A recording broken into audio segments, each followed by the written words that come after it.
আর আমি যতগুলো প্রাণী শিকার করব তার মধ্যে 50% তোমাকে দেব।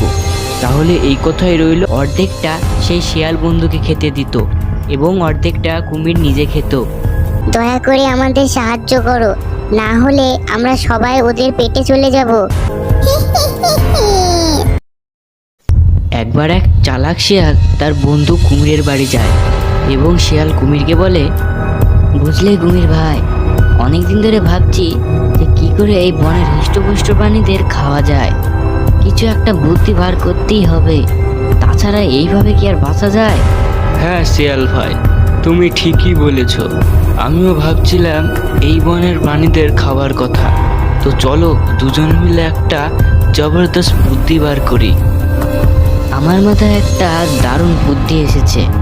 মনে হচ্ছে এই বুদ্ধি কাজে লাগিয়ে আমরা বনের হৃষ্টপুষ্ট প্রাণীদের খেতে পারবো। তাহলে দেরি না করে বলেই ফেলো, কি সেই বুদ্ধিটা? শোনো কুমির ভাই, তুমি তো জলের প্রাণী, জলেও বেঁচে থাকতে পারো। আর আমার বুদ্ধিটা হলো, তোমাকে বনের মাঝে সেই পুকুরটা আছে না, সেই পুকুরের জলে লুকিয়ে থাকতে হবে। আর যেই কোনো প্রাণী পুকুরে জল খেতে আসবে তখনই তুমি প্রাণীটিকে জলে টেনে নেবে। আর সারাদিন তুমি যতগুলো প্রাণী শিকার করবে তার 50% আমার হবে। বাহ, কি দারুণ বুদ্ধি বের করেছো। কালকেই আমি সেই পুকুরে যাব এবং লুকিয়ে শিকারের অপেক্ষা করব। আর আমি যতগুলো প্রাণী শিকার করব তার মধ্যে 50% তোমাকে দেব। তাহলে এই কথাই রইল। এরপর শিয়াল কুমিরকে বুদ্ধি দিয়ে বাড়ি ফিরে গেল। পরের দিন কুমিরটি সেই পুকুরের মধ্যে লুকিয়ে পড়ল। কিছুক্ষণ পর একটি খরগোশ সেই পুকুরে জল খেতে আসে। যেই খরগোশটি জল খেতে পুকুরে নামে, ঠিক তখনই জলের ভিতরে থাকা কুমিরটি খরগোশটিকে জলে তলিয়ে নেয়। এইভাবে প্রতিদিনই কুমিরটি পুকুরে জল খেতে আসা প্রাণীদের জলে তলিয়ে নিত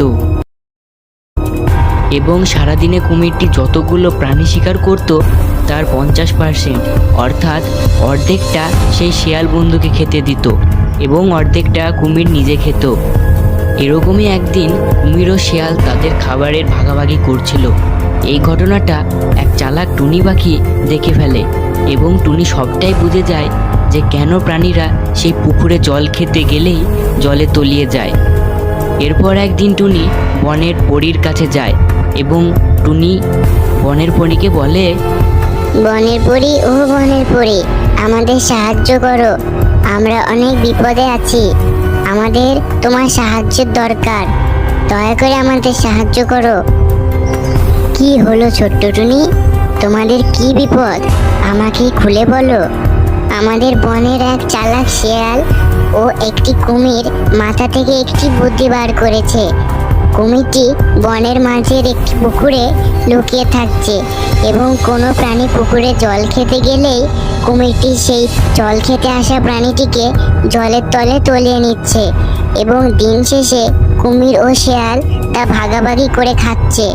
দয়া করে আমাদের সাহায্য করো, না হলে আমরা সবাই ওদের পেটে চলে যাব। এরপর টুনির মুখে সব কথা শুনে বনের পরী টুনিকে একটি বিরাট শক্তিশালী তলোয়ার দেয়। টুনি তরোয়ালটি নিয়ে সেই পুকুরের কাছে যায় এবং তলোয়ার থেকে নিহত এক শক্তিশালী আলোর রেণু পুকুরের পড়তেই পুকুরে আগুন ধরে যায় এবং কুমিরটি আগুনে পুড়ে মারা যায়। এই কথা জানতে পেরে শিয়াল বন ছেড়ে অনেক দূরে পালিয়ে যায়। একদিন টুনি তার নিজের জন্য একটি শাড়ি কেনার জন্য তার বাইরে করে যাচ্ছিল আর বলছিল, আহা কি আনন্দ আকাশে বাতাসে, আহা কি আনন্দ আকাশে বাতাসে, আহা বাতাসে কি সুন্দর গন্ধ ভেসে বেড়াচ্ছে। এই কথা বলতে বলতে টুনি একটি জামা কাপড়ের দোকানের সামনে পৌঁছালো। এরপর টুনি দোকানে ঢুকতেই টুনি দেখলো সেখানে অনেক সুন্দর সুন্দর শাড়ি জামা রয়েছে। এরপর টুনি দেখতে পেল একটি লাল রঙের সুন্দর একটি শাড়ি। টুনির শাড়িটি খুবই পছন্দ হলো এবং টুনি দোকানদারকে জিজ্ঞেস করে, ও দোকানদার ভাইয়া, ওই লাল রঙের শাড়িটির দাম কত গো? এরপর দোকানদার টুনিকে বলে, ওই লাল রঙের শাড়িটার দাম 1500 টাকা। এখন আমাদের দোকানের বাম্পার অফার লাগিয়ে তুমি 1000 টাকায় শাড়িটি পেয়ে যাবে। ও তাই নাকি? এত কম দামে? ঠিক আছে, তাহলে তুমি আমাকে ওই লাল শাড়িটি প্যাক করে দাও। এরপর দোকানদার টুনি শাড়িটি প্যাক করে দিল এবং টুনি তার বাইকে চেপে এক ঘন বনের মধ্যে দিয়ে বাড়ি ফিরছিল আর ভাবছিল, আরে আমি তো ভুলেই গেছি মিকুনপুরের মাঠের সেই তাল গাছের ডাইনির কথা। সেই এর আগের বার কালী পুজোর আগে যখন সবাই শাড়ি কেনাকাটা করে ওই তাল গাছের নিচ দিয়ে যাচ্ছিল, তখন সেই ডাইনি সবাইকে ভয় দেখিয়ে সুন্দর সুন্দর শাড়ি কেড়ে নিচ্ছিল। আমার তো খুবই ভয় করছে, যদি ডাইনি আমার এত স্বাদের শাড়ি নিয়ে নেয় তাহলে তো আমার খুব বড় সড়ো বিপদ হয়ে যাবে। দেখি কপালে কি আছে। এই বলে টুনি ভয়ে ভয়ে তার বাইক নিয়ে মিঠুনপুর মাঠের সেই তাল গাছ পেরোতেই যাবে, এমন সময় তাল গাছ থেকে সেই ডাইনিটি টুনির সামনে আসে। এই তোর কাছে যা শাড়ি চুড়িদার আছে সব আমাকে দে, আমি হলাম বিশ্ব সুন্দরী ডাইনি, তাই সুন্দর সুন্দর শাড়ি জামা আমার প্রাপ্য। দে দেখি দে, এবার তোর সব কিছু আমাকে দিয়ে দে। ও ডাইনি, আমাকে আপনি ছেড়ে দিন, প্লিজ যেতে দিন। আমি খুব গরিব, কষ্ট করে একটি শাড়ি কিনেছি, দয়া করে আমার শাড়িটি নিয়ে নেবেন না প্লিজ।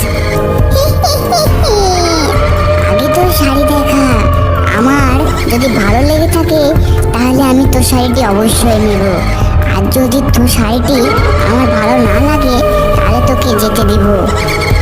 এরপর টুনি তার লাল রঙের টকটকে শাড়িটি ডাইনিকে দেখালো।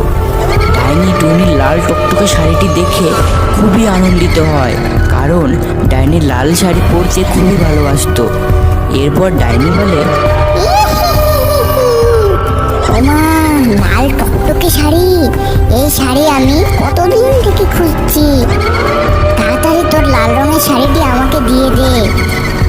এরপর টুনি ডাইনির কথা শুনে নাজেহাল হয়ে গেল এবং অবশেষে তার লাল রঙের টকটকে শাড়িটি ডাইনিকে দিয়ে দিতে হলো। এরপর টুনি মন খারাপ করে তার বাইক নিয়ে বাড়ি ফিরল। টুনি বাড়ি ফিরে খুব কান্না করছিল। ঠিক এমন সময় টুনির সামনে স্বয়ং দুর্গা মা উপস্থিত হলো এবং দুর্গা মা টুনিকে বলে, আমি জানি যে তুমি তোমার লাল রঙের টকটকে শাড়িটি নিরুপায় হয়ে ডাইনিটিকে দিয়ে দিয়েছো। তুমি কেঁদো না টুনি, আমি তোমাকে দুটি সুন্দর লাল শাড়ি দিচ্ছি। এই বলে দুর্গা মা টুনিকে দুটো লাল টকটকে শাড়ি দিল এবং দুর্গা মা চলে গেলেন। তো বন্ধুরা, আজকের গল্পটি এই পর্যন্তই। ভিডিওটি ভালো লাগলে একটি লাইক দাও এবং সাবস্ক্রাইব করতে কোনোভাবেই ভুলো না কিন্তু। আবারও একটি নতুন ভিডিওতে দেখা হচ্ছে। বাই বন্ধুরা।